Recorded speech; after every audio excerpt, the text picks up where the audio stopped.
is Jemma Taylor, and I'm a fourth-semester student in the Intervenor program at George Brown College in Toronto. The topic of my Intervenor talk is meaningful and appropriate activities for deafblind students in educational settings. Now, imagine yourself, 5 years old, in kindergarten.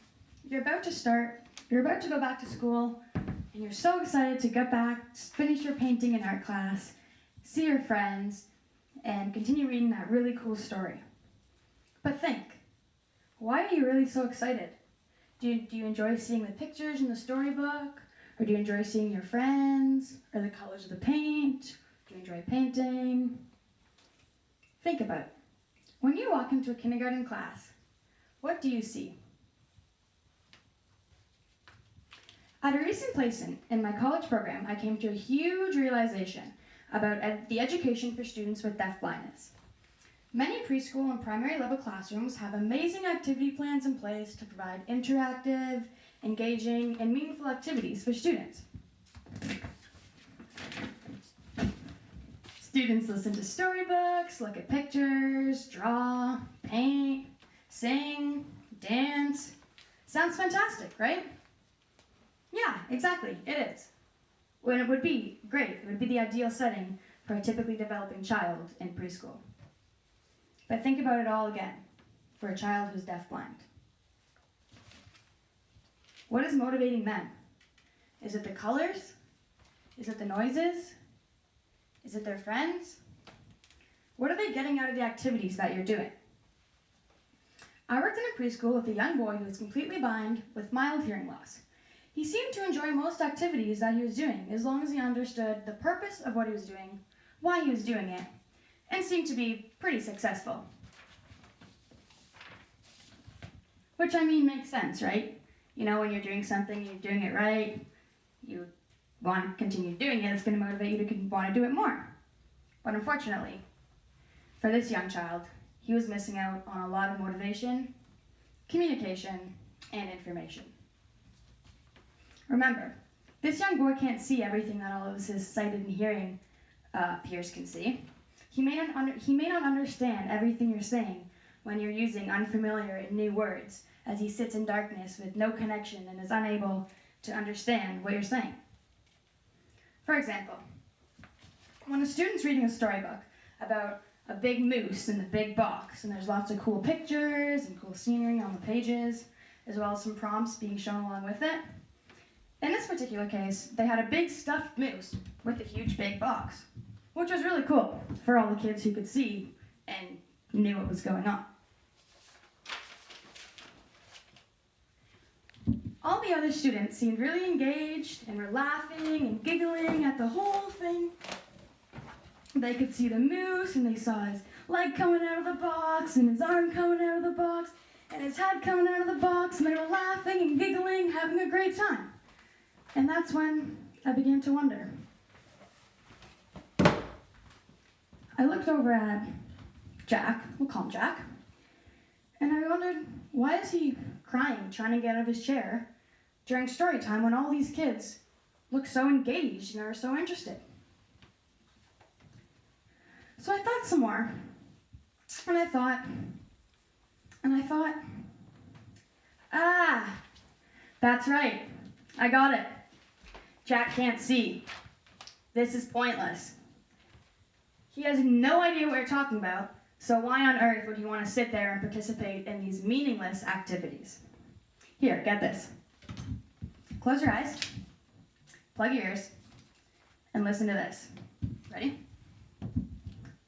At a very basic level, hydraulics is the liquid counterpart of pneumatics, which concerns gases. Fluid mechanics provides the theoretical foundation for hydraulics, which focuses on the applied engineering using the properties of fluids. In its fluid power applications, hydraulics is used for the generation, control, and transmission of power by the use of its pressurized liquids. Hydraulics topic range through some parts of science and most engineering modules and cover concepts such as pipe flow, dam design, fluidics, and fluid control circuitry. All right, come back. How's that? I'm assuming most of you had no idea what I just said, and the fact that it was kind of a bit muffled didn't really make it any easier. So don't you want to do it again? and again, and again, and again. It was fun, right? No, exactly.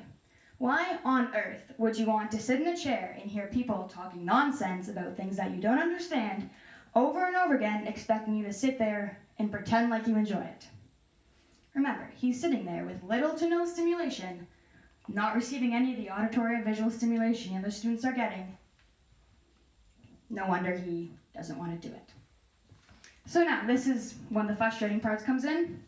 People will now start labeling the child as behavioral, or difficult to deal with, or he doesn't do what he's told. But realistically, if you and I were in his same position, we would probably feel the exact same way and do the exact same thing. This is when I realized that you need to analyze the activities that you're doing in classes and find out what is the main goal. What is the root concept of this activity? What is the point of it? How is the child benefiting from it, and what are they getting out of this activity? This may result in adapting, modifying, or even changing activities in order for them to mean something for the child who's deafblind.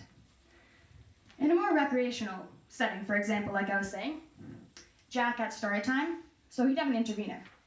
What we would need to do is, this intervenor would have to get another big moose and another big box specifically for Jack. And then she can imitate everything the teacher is doing, and that will provide him the information and the communication that he needs to receive all the information the other students are receiving. Now, Jack is engaged in story time. He's able to make the connection between the words that are being said and the items that he can feel. And the activity is not only more engaging and stimulating for him, but it has meaning, and Jack is able to receive the same benefits as all the other students are receiving. Or in a different situation, for example, in a more educational setting, if you're in an intervenor and you're in a math class, for example, and you have a worksheet on patterning, you have a worksheet on matching.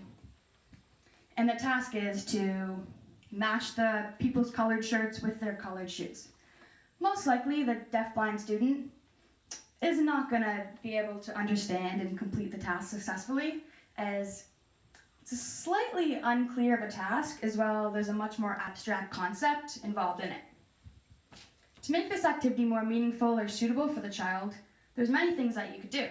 For example, you could use colored blocks or balls for the child to match if you can see them, or you can use different textures or tactile objects for them to match. Heck, you could even use colored pieces of paper to ensure the child knows how to match. So anyways, basically, by creating more appropriate and meaningful activities for the students who are deafblind, you are allowing them access to education and improving their quality of learning.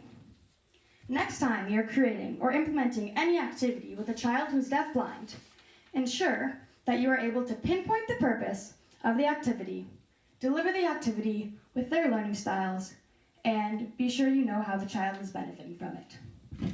Thank you.